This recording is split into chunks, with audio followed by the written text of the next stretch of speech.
Hi అండి, నా పేరు Vasanthi. Welcome to my YouTube channel. ఈరోజు నేను మీ పర్సన్ గురించి ఏమనుకుంటున్నారు అనేది చూద్దామండి, రీడింగ్ చూద్దాము.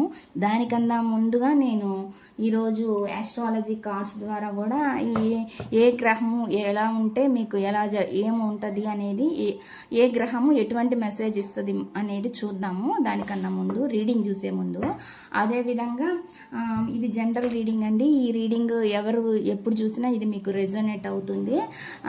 ఇది మెయిల్ ఆర్ ఫీమేల్ ఎవరైనా ఎవరి కోసమైనా చూడొచ్చు. మ్యారేజ్ అయిన వాళ్ళు చూడొచ్చు, మ్యారేజ్ కాని వాళ్ళు చూడొచ్చు, సెపరేషన్లో ఉన్న వాళ్ళు చూడొచ్చు, లేదంటే చిన్న చిన్న కారణాలతోటి అంటే దగ్గరగా ఉన్నా కూడా అంటే ఎమోషనల్ డిస్టెన్స్ ఉండే వాళ్ళు కూడా ఉంటారండి. వాళ్ళు కూడా ఈ రీడింగ్ అనేది చూడొచ్చు అనమాట. ఎవరైనా చూడొచ్చు ఈ రీడింగు. ఇప్పుడైతే నేను రీడింగ్ స్టార్ట్ చేస్తానండి. రీడింగ్లోకి వెళ్తున్నాను. ఫస్ట్ ఇప్పుడు మనము ఇది చూద్దాము. మీకు కనుక పర్సనల్ రీడింగ్ కావాలంటే స్క్రీన్ పైన నా నెంబర్ని ఇస్తాను, మీరు దానికి కాంటాక్ట్ అవ్వచ్చు. ఫస్ట్ అయితే ఈ మెసేజెస్ చూద్దామండి. అంటే గ్రహాల గురించి మనకి ఏ గ్రహం ఎక్కడ ఉంటే మనకి అంటే మన రాసులను బట్టి ఆ గ్రహాలు ఉంటాయి కదా, మనకి ఏ మెసేజెస్ చెప్తున్నాయో చూద్దాం అనమాట. గ్రహాలు, ప్లానెట్స్ అండి.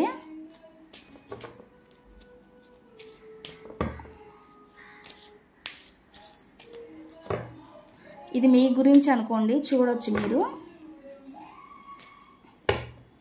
లేదంటే మీ పర్సన్ గురించి అయినా కానీ మీకు వాళ్ళ రాశి అవి తెలిస్తే మీరు వాళ్ళ గురించి కూడా చూడొచ్చు అనమాట.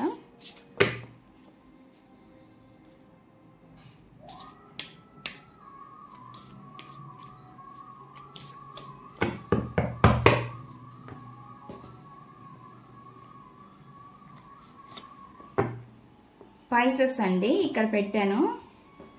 పైసెస్ వచ్చేసి మీన రాశి, ఇది మీన రాశి వస్తుంది. అది డ్రీమర్ అనమాట.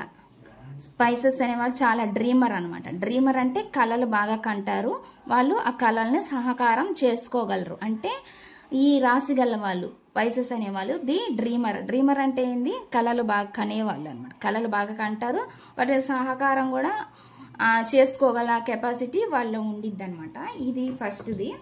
నెక్స్ట్ వచ్చేసి నెక్స్ట్ కార్డ్ ఇంకోటి చూద్దాం. నెక్స్ట్ వచ్చి కంజంక్షన్ అంటే శక్తి అనమాట. అంటే ఫ్యూజన్ అంటే కలయిక, గ్రహాల కలయిక అండ్ ఎనర్జీ, శక్తిని ఇస్తాయి. అంటే గ్రహాలన్నీ బాగుంటాయి అనమాట. ఆ శక్తి అనేది మనకి ఆటోమేటిక్గా ఉంటుంది అనమాట. ఏ గ్రహాలన్నీ అనుకూలంగా ఉంటే మనకి ఏముంటుంది? మంచి అనేది ఇలా లైఫ్లో జరిగిద్ది. అదేవిధంగా వ్యతిరేకంగా ఉన్నా కానీ దాని ఎనర్జీస్ దానికి ఉంటాయి. నెక్స్ట్ వచ్చి నెప్ట్యూన్ అండి. నెప్ట్యూన్ అనేసి డ్రీమ్స్ అండ్ స్పిరిట్స్ అనమాట. డ్రీమ్స్ అంటే కళలు ఆత్మకు సంబంధించి, కళలకు సంబంధించి నెప్ట్యూన్ గ్రహం అనేది చెప్తుంది అనమాట.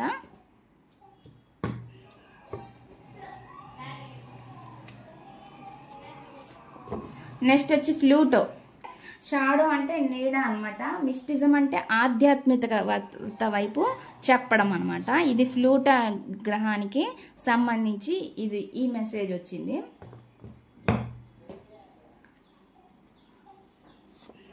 నెక్స్ట్ వచ్చి మెర్క్యూరీ అండి. మెర్క్యూరీ అంటే బుధ గ్రహం. Mind and speech. మైండ్ అంటే మనసుకు సంబంధించి అనమాట. బుధుడు మైండ్కి మనసుకు సంబంధించి, అండ్ స్పీచ్ అంటే మనం మాట్లాడే వాయిస్ అనమాట. వాయిస్కి సంబంధించి కూడా ఈయన చెప్తాడు.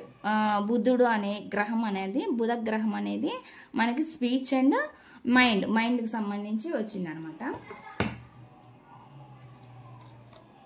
నెక్స్ట్ వచ్చి ఏరిస్, ది కంబాటివ్. ఏరిస్ అనేది కంబాటివ్. నెక్స్ట్ వచ్చి ఏరీస్ అండి. ఏరీస్ అంటే ది కంబాటివ్ అంటే పోరాటశీలి అనమాట. పోరాటశీలి, వీళ్ళు పోరాడతారనమాట. దేని గురించి అయినా పోరాడే అంటే ధైర్యం వీళ్ళలో ఉంది అని చెప్పి ఏరీస్ గ్రహానికి ఇక్కడ ఏరీస్ అనే ప్లానెట్కి ఇక్కడ చెప్తుంది అనమాట.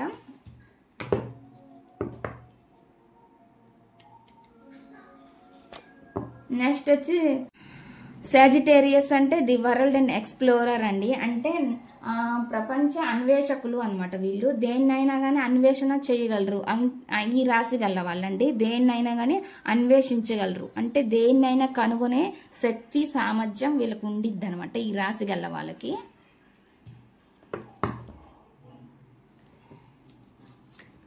నెక్స్ట్ వచ్చి వర్గో. వర్గో అంటే కన్యా రాశి. వర్గో అంటే కన్యా రాశి. నెక్స్ట్ వచ్చి వర్గో అండి. వర్గో అంటే ఆల్కెమిస్ట్. ఆల్కెమిస్ట్ అంటే రసవాదులు అనమాట వీళ్ళు. అంటే రసవాది అని వస్తుందండి దీనికి మీనింగు. ఆల్కెమిస్ట్ అంటే రసవాది. ఇవండి ఈ మెసేజెస్ ఈ ఆస్ట్రాలజీ ద్వారా మనకు వచ్చిన మెసేజ్ అనమాట ఇవి. నెక్స్ట్ వచ్చి టారో డెక్ నుంచి చూద్దాము. టారో నుంచి చూద్దామండి. టారో నుంచి మీ పర్సన్ ఫీలింగ్స్ ఏంటనేవి చెక్ చేద్దాము. టారో డెక్ ద్వారా చెక్ చేద్దామండి. మీ పర్సన్ ఫీలింగ్స్ చూసే ముందు మీ ఫీలింగ్స్ ఏంటో కూడా చూద్దాం అనుకుంటున్నాను. ఫస్ట్ మీ ఫీలింగ్స్ చూద్దాము. మీ ఫీలింగ్స్ చూసిన తర్వాత మీ పర్సన్ ఫీలింగ్స్ అనేవి చూద్దాము. చూసే వ్యూవర్స్ యొక్క ఆలోచన అంటే వాళ్ళు ఏమనుకుంటున్నారు, వాళ్ళకి మీరు ఏం గైడెన్స్ ఇవ్వాలనుకుంటున్నారు. ప్లీజ్ యూనివర్స్ మాకు గైడెన్స్ ఇవ్వండి. చూసే వ్యూవర్స్కి ఏం చెప్పాలనుకుంటున్నారు, మీరు ఏం గైడెన్స్ ఇవ్వాలనుకుంటున్నారు. చూసే వ్యూవర్స్కి గైడెన్స్, మీకు గైడెన్స్ అండి ఇది. మీకు యూనివర్స్ గైడెన్స్ అనమాట ఇది.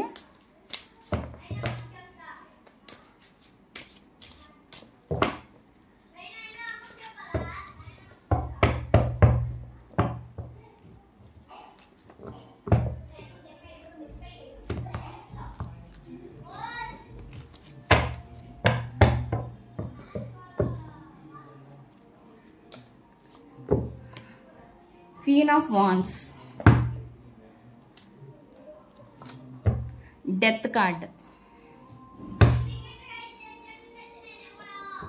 Knight of Swords,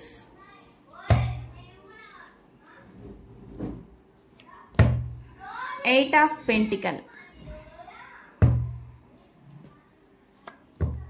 King of Cups.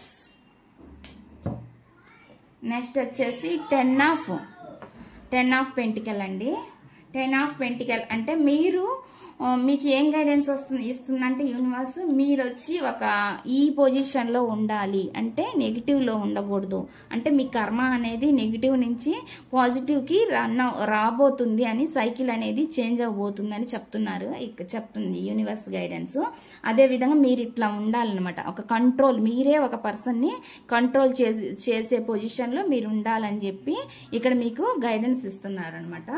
Next వచ్చి మీరు ఏదైతే అనుకుంటున్నారో మీకు అవి జరుగుతాయి అనమాట. మీ లైఫ్లో మీరు ఏం కలలు కంటున్నారో, మీరు ఏం ఇమాజినేషన్ చేస్తున్నారో, మీ ఫ్యామిలీ గురించి కష్టపడుతున్నట్లయినా, మీ పర్సన్ గురించి ఎదురు చూస్తున్నట్లయినా, ఏదైనా సరే మీ లైఫ్లోకి మళ్ళీ తిరిగి వస్తుందని ఇక్కడ చెప్తున్నారనమాట.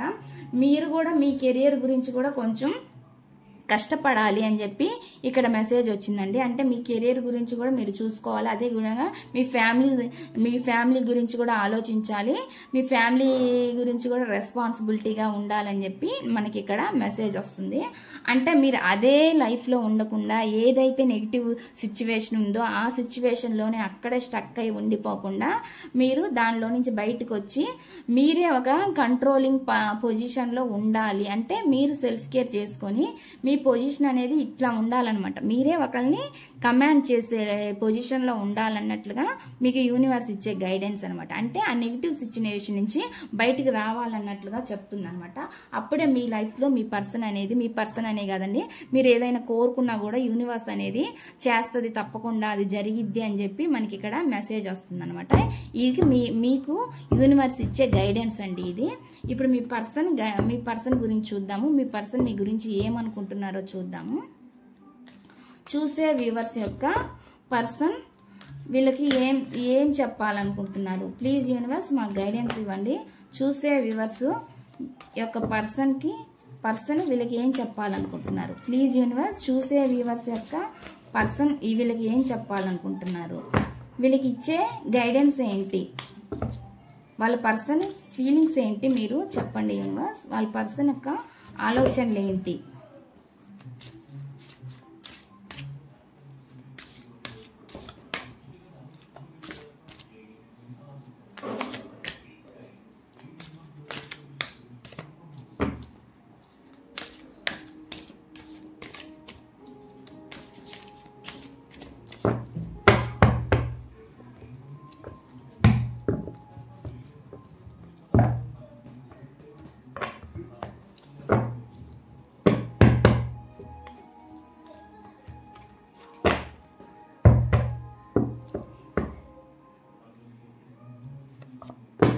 పేజ్ ఆఫ్ సోర్స్ అండి, పేజ్ ఆఫ్ సోర్స్ వచ్చింది first card.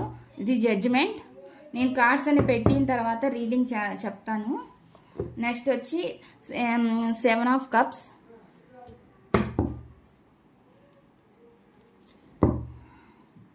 Nine of cups,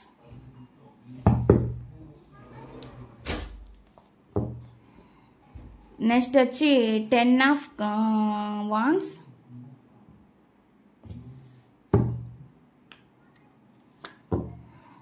2 of wands, 4 of wands,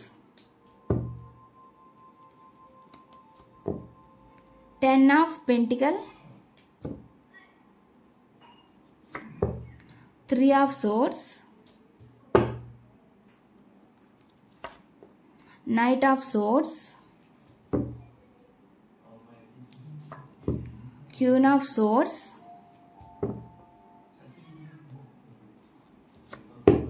Two of Pentacle. Bottom of the deck King of Swords అండి. King of Swords అంటే మీ పర్సన్ అనమాట, ఒక ఈగో పర్సన్ అనమాట. ఇక్కడ వచ్చిన దాన్ని బట్టి నేను చెప్తున్నాను నేను మెసేజ్. మీరు మా పర్సన్ని తిట్టారు ఇట్లా అన్నారు అనుకోవద్దు. ఇక్కడ నాకు ఏదైతే మెసేజ్ వస్తుందో యూనివర్స్ నుంచి నేను అదే చెప్తున్నాను. మీ పర్సన్ ఈగో పర్సన్ అని నాకు ఇక్కడ అనిపిస్తుంది అనమాట. అట్లా అని చెడ్డ వ్యక్తి అని నేను చెప్పనండి. ఇక్కడ మొత్తం నెగిటివ్ నేను వాళ్ళ మీద తోసేయను. ఇక్కడ ఏంటంటే వాళ్ళలో ఈగో పర్సన్స్ ఉన్నారు. అదే విధంగా అట్లా అని వాళ్ళు ఒకళ్ళ కోసం అంటే మనీ గురించి వేరే దగ్గర ఉండడము ఇట్లా అని కాదండి. వాళ్ళు సొంతగా కూడా వాళ్ళు లీడ్ చేసుకోగలరు అనమాట. వాళ్ళ లైఫ్ అనేది వాళ్ళు సొంతగా కూడా లీడ్ చేసుకోగల పర్సన్ అనమాట. మీ పర్సన్ ఎవరైతే ఉన్నారో అది జెంట్ అయినా లేడీ అయినా మీ మీ మీ సిచ్యువేషన్ బట్టి అంటే మీ పర్సన్ ఎవరనేది మీకు తెలిసిద్ది కాబట్టి దాన్ని బట్టి మీరు చూసుకోండి. నెక్స్ట్ వచ్చేసి స్పైయింగ్ నేచర్ అనమాట. స్పైయింగ్ అనేది చేస్తున్నారు అంటే మిమ్మల్ని గమనిస్తున్నారు. మీ పర్సన్ అనేవాళ్ళు మిమ్మల్ని గమనిస్తున్నట్లు మనకి ఇక్కడ మెసేజ్ అనమాట. అదే విధంగా మీతోటి వాళ్ళు ఇన్మెచ్యూర్డ్గా బిహేవ్ చేసిన విధానం కూడా ఉందండి. వాళ్ళు ఈగోనిస్ట్ పర్సనే కాదు, ఇన్మెచ్యూర్డ్గా కూడా ఆలోచించి ఇన్మెచ్యూర్డ్గా కూడా మీ రిలేషన్షిప్కి వాళ్ళు అంటే వాల్యూ ఇవ్వలేదన్నమాట. ఎట్లా వాల్యూ ఇవ్వకుండా వెళ్ళారనమాట. ఇన్మెచ్యూర్డ్గా మిమ్మల్ని ఎట్లా పడితే అట్లా మాట్లాడడం, ఎలా అంటే అలా ప్రవర్తించడం ఇట్లా జరిగిందనమాట. పాస్ట్లో ఇన్మెచ్యూర్డ్గా బిహేవ్ చేసినట్లు నాకైతే ఇక్కడ కనిపిస్తుంది. అదేవిధంగా మీ పర్సన్ మిమ్మల్ని స్పై చేస్తున్నట్లు కూడా నాకు ఇక్కడ కనిపిస్తుంది. స్పైయింగ్ అంటే గమనించడం అండి. గమనించడం అంటే వీడియోస్ చూడడం, ఫొటోస్ చూడడం, లేదంటే మీరు ఎక్కడికి వెళ్తున్నారు ఏందని అబ్జర్వ్ చేయడం, ఇవన్నీ వస్తాయి. ఏదైనా సరే గమనిస్తున్నట్లు నాకు అనిపిస్తుంది. అదేవిధంగా వాళ్ళ లైఫ్లో చాలా ఆప్షన్స్ అయితే ఉన్నాయండి. చాలా ఆప్షన్స్ ఉన్నాయి. ఎన్ని ఆప్షన్స్ ఉన్నా కూడా మీరంటే ఇష్టం అనేది ఉందన్నమాట. ఇక్కడ ఏంటంటే జడ్జిమెంట్ కోరుకుంటున్నారు. ఎందుకంటే జడ్జిమెంట్ కోరుకుంటున్నారు అంటే వాళ్ళ సిచ్యువేషన్ అనేది ప్రజెంట్ బాగోలేదు. ప్రజెంట్ వాళ్ళ సిచ్యువేషన్ బాగాలేదు అంటే హార్ట్ బ్రేక్ సిచ్యువేషన్లో ఉన్నారు. అంటే ఎవరో ఒక పర్సన్ ద్వారా వాళ్ళు హార్ట్ బ్రేక్ సిచ్యువేషన్లో ఉన్నట్లు నాకు ఇక్కడ కనిపిస్తుంది. దాని గురించి వాళ్ళు జడ్జిమెంట్ కోరుకుంటున్నారండి. ఏదో అయితే వాళ్ళ లైఫ్లో అయితే ఒక కంట్రోల్ పర్సన్ ఎవరో ఉన్నారు కాబట్టి ఒక కంట్రోలింగ్ పర్సన్, అది మీ సిచ్యువేషన్ బట్టి ఆ కంట్రోలింగ్ పర్సన్ ఎవరయ్యేది మీకే అర్థమవుతుందండి. వాళ్ళ మదరా, రొమాంటిక్ పార్టీనా, ఎవరైనా కావచ్చు. వాళ్ళ లైఫ్లో అయితే నాకు ఎక్కువ వాళ్ళ వల్ల హార్ట్ బ్రేక్ జరిగినట్లు నాకు ఇక్కడ కనిపిస్తుంది అనమాట. హార్ట్ బ్రేక్ అయితే జరిగింది కంట్రోలింగ్ పర్సన్ వల్లే వాళ్ళ లైఫ్లో ఇప్పుడు ప్రజెంట్ అయితే హార్ట్ బ్రేక్ జరిగినట్లు నాకైతే ఇక్కడ కనిపిస్తుంది. వాళ్ళైతే హ్యాపీనెస్ కోరుకుంటున్నారండి. వాళ్ళ లైఫ్లో హార్ట్ బ్రేక్ ఏదైతే జరిగిందో దానికి ఇప్పుడైతే వాళ్ళు వాళ్ళ జీవితం అనేది సంతోషంగా ఉండాలి, మారాలి అని చెప్పి వాళ్ళు దాంట్లో జడ్జిమెంట్ కోసం, న్యాయం కోసం కోరుకుంటున్నట్లు నాకు అనిపిస్తుంది అనమాట. కొంతమందికి ఇది మ్యారేజ్ అయిన వాళ్ళు ఉండొచ్చండి. వాళ్ళ లైఫ్లో వాళ్ళ వైఫ్ అయిన వాళ్ళని కంట్రోల్లో పెట్టి ఉండొచ్చు. ఎవరైనా కంట్రోల్ చేయొచ్చండి. వాళ్ళ లైఫ్లో ఎవరైనా ఉండొచ్చు. ఎవరైతే ఉన్నారో వాళ్ళైతే కంట్రోల్ చేసే వాళ్ళైతే ఉన్నట్లు మనకు కనిపిస్తుంది. మళ్ళీ వచ్చేసి ఇక్కడ వచ్చేసి ఒక విష్ అనమాట. ఒక విష్ వాళ్ళు కోరుకుంటున్నారు. ఒక విష్ ఏంది, విష్ కళ నెరవేరాలని కోరుకుంటున్నారు. మీతో మ్యారేజ్ జరగాలని. ఇప్పుడు వాళ్ళ లైఫ్లో వాళ్ళు కంట్రోల్ చేసే పర్సన్ ఎవరైనా ఉన్నారనుకోండి, ఫర్ ఎగ్జాంపుల్ వాళ్ళ మదర్ అయినా ఎవరైనా కావచ్చు, వాళ్ళ బ్రదర్ అయినా ఎవరైనా కానీ కంట్రోలింగ్ పర్సన్ ఎవరైతే ఉన్నారో ఆ పర్సన్ నుంచి వాళ్ళు ఏం కోరుకుంటున్నారు అనమాట, మీతో మ్యారేజ్ జరగాలని కోరుకుంటున్నారు, మీతో ఉంటే హ్యాపీగా ఉండిద్దని వాళ్ళు కోరుకుంటున్నారు అనమాట. ఆ విష్ అనేది, ఆ కోరిక ఏదైతే ఉందో ఆ కోరిక తీరాలని వాళ్ళైతే ప్రజెంట్ కోరుకుంటున్నారు. వాళ్ళు ఉన్న దగ్గర ఏంటంటే వాళ్ళ ఫ్యామిలీ దగ్గర ఉండొచ్చు, ఎవరి దగ్గరైనా ఉండొచ్చు అండి. ఆ ఎక్కడైతే ఉన్నారో అక్కడ హ్యాపీనెస్ లేదనమాట. ప్రజెంట్ అయితే వాళ్ళకి హార్ట్ బ్రేక్ సిచ్యువేషనే కనిపిస్తుందని మనకి ఇక్కడ వస్తుంది. అక్కడ చాలా భారంగా ఉందండి, వాళ్ళ లైఫ్ అనేది చాలా భారంగా ఉందన్నమాట. మోయలేని భారం అని చెప్పొచ్చు దీన్ని చెప్పాలంటే. అంత బాధపడే సిచ్యువేషన్ అయితే వాళ్ళ లైఫ్లో జరుగుతుంది. కొంతమంది ఏంటంటే పిల్లల కోసమైనా కావచ్చు, వాళ్ళు అంటే బలవంతంగా ఉంటున్నారు అనమాట ఒక రిలేషన్లో. బలవంతంగా ఉంది అక్కడ. ఆ బలవంత రిలేషన్ కోసం కూడా వాళ్ళు కొంచెం కష్టపడుతున్నారు అనమాట. ఆ ఫ్యామిలీ కోసం కొంచెం అంటే ఆ పిల్లల్ని చూసో, లేదంటే వాళ్ళ ఫ్యామిలీ గురించో, అంటే మ్యారేజ్ కాని వాళ్ళు అయితే వాళ్ళ ఫ్యామిలీ గురించో దేని గురించి అయినా సరే అలా చాలా ఎక్కువ కష్టపడుతున్నారు, రెస్పాన్సిబిలిటీ తీసుకుంటున్నారు అనమాట వాళ్ళ లైఫ్లో. కానీ అక్కడ ఉన్న చోట మాత్రం చాలా భారంగా ఉంది. ఆ భారంగా లైఫ్ని లీడ్ చేస్తున్నట్టు నాకు ఇక్కడ మెసేజ్ వస్తుంది అనమాట. మళ్ళీ జగులు అవుతున్నారండి, చాలా కన్ఫ్యూజ్ అవుతున్నారు. ఎటు వెళ్ళాలి, ఏం చేయాలి, ఏం పోల్చుకోలేని స్థితిలో సిచ్యువేషన్లో ఉన్నట్లు మనకు కనిపిస్తుంది అనమాట. జగులు అవుతున్నారనమాట. ఏది ఎలా చేయాలో వాళ్ళకి అర్థం కావట్లేదు ప్రజెంట్. అందుకని వాళ్ళు చాలా కన్ఫ్యూజ్ అవుతున్నట్లు నాకైతే ఇక్కడ కనిపిస్తుంది. లాంగ్ డిస్టెన్స్ ఏదో, ఎమోషనల్ డిస్టెన్స్ ఏదో చూపిస్తుందండి మీ ఇద్దరి మధ్య. మీ ఎవరైతే ఉన్నారో సెపరేషన్లో, మీరు కానీ మీ పర్సన్ కానీ ఎవరైనా ఉండొచ్చు దూరంగా, మీ ఇద్దరి మధ్య లాంగ్ డిస్టెన్స్ కనిపిస్తుంది. అదేవిధంగా ఎమోషనల్ డిస్టెన్స్ కూడా నాకు ఇక్కడ చూపిస్తుంది అనమాట. వాళ్ళైతే ఏంటంటే వాళ్ళ లైఫ్లో వాళ్ళ పెద్దవాళ్ళతో మాట్లాడడం, వాళ్ళ ఎవరైతే ఉన్నారో వాళ్ళ పెద్దోళ్ళు వాళ్ళతో మాట్లాడడం, చర్చించడం ఇలాంటివి కొన్ని జరుగుతున్నాయి అనమాట. ఫ్యామిలీ కోసం కష్టపడుతున్నారు. అదేవిధంగా ఫ్యామిలీ కోసం అంటే బలవంతంగా ఇప్పుడు వాళ్ళు ఒక రెస్పాన్సిబిలిటీ, ఒక సిచ్యువేషన్లో ఉన్నారు. వాళ్ళ ఫ్యామిలీని వాళ్ళు చూసుకోవాలండి. ఇంకా అంటే వాళ్ళు తప్పితే ఇంకా వాళ్ళ ఫ్యామిలీకి ఇంకొక లేరు అన్న సిచ్యువేషన్ వచ్చినప్పుడు ఏం జరిగిందంటే వాళ్ళు ఆ ఫ్యామిలీ కోసం కష్టపడుతున్నారు, బలవంతంగానే ఉంటున్నారు అక్కడ. కానీ అక్కడ ఎక్కడా కూడా ఇక్కడ ఎమోషన్స్ అనేది లేవన్నమాట. ఒక కంట్రోల్ పర్సన్ చేతిలోనే వాళ్ళ లైఫ్ అంతా ఉన్నట్లు మనకి ఇక్కడ కనిపిస్తుంది అనమాట. దాని నుంచే వాళ్ళు మళ్ళీ బయటికి రావాలి, ఆ సిచ్యువేషన్ నుంచి మళ్ళీ బయటికి రావాలన్నట్లు వాళ్ళు చూస్తున్నట్లు ఇక్కడ మెసేజ్ వస్తుంది అనమాట. ఏదైతే సిచ్యువేషన్ ఉందో, వాళ్ళు ఎంత భారమైన సిచ్యువేషన్ ఉందో, అక్కడ ఎంత హార్ట్ బ్రేక్ సిచ్యువేషన్ ఉందో, ఆ సిచ్యువేషన్ నుంచి ఆ థర్డ్ పార్టీకి దగ్గర నుంచి మళ్ళీ వీళ్ళైన అంటే వాళ్ళ ఆలోచనలు అలా ఉన్నాయి. బయటికి వచ్చేయాలి, అసలు అక్కడ ఉండకూడదు, ఇంకా అక్కడి నుంచి బయటికి రావాలి అన్న ఆలోచనలతో వాళ్ళు మెదులుతున్నట్లు అక్కడ ఇక్కడ కనిపిస్తుంది అనమాట. మళ్ళీ మీ వైపు రావాలని వాళ్ళు చూస్తున్నారనమాట. అంటే కొంతమందికి అండి ఈ కన్ఫ్యూజన్ సిచ్యువేషన్లో ఉన్నారు కాబట్టి కొంతమందికి లేటుగా వచ్చే ఛాన్స్ అయితే ఉంది, కొంతమందికి తొందరగా కూడా రావచ్చండి. కొంతమందికి తొందరగా వచ్చే చూపిస్తుంది, కొంతమందికి లేటుగా వచ్చే సిచ్యువేషన్ బట్టి అనమాట. కొంతమందికి ఏమున్నా కానీ సిచ్యువేషన్ వాటిని ఫేస్ చేయగలరు, కొంతమంది ఫేస్ చేయలేరు. ఇక్కడ అదే అనమాట. మళ్ళీ మీ లైఫ్లోకి రావాలి అంటే మీరు వాళ్ళ లైఫ్లో ఒక ఎంప్రెస్ లెవెల్లో ఉన్నారనమాట. మీరు వాళ్ళ జీవితంలో ఉంటే వాళ్ళకి అంత హ్యాపీనెస్ ఉంటుంది, మీతో ఉంటే చాలా హ్యాపీనెస్ ఉంటుంది. అంత ఎంప్రెస్ లెవెల్లోనే మిమ్మల్ని చూస్తున్నారనమాట వాళ్ళు. మీ నేచరు, మీ స్వభావం, మీ కష్టపడే మనస్తత్వం ఏదైతే ఉందో అవన్నీ వాళ్ళకి చాలా నచ్చుతాయని చెప్పి ఇక్కడ మనకి వస్తున్న మెసేజ్ అనమాట. ఇక్కడ పాజిటివ్ మెసేజ్ వచ్చింది కాబట్టి నేను పాజిటివ్గానే చెప్తున్నానండి. ఇది ఈరోజు రీడింగ్. ఈ రీడింగ్ కనుక మీకు నచ్చినట్లయితే ప్లీజ్ లైక్ చేయండి, షేర్ చేయండి, సబ్స్క్రైబ్ చేయండి.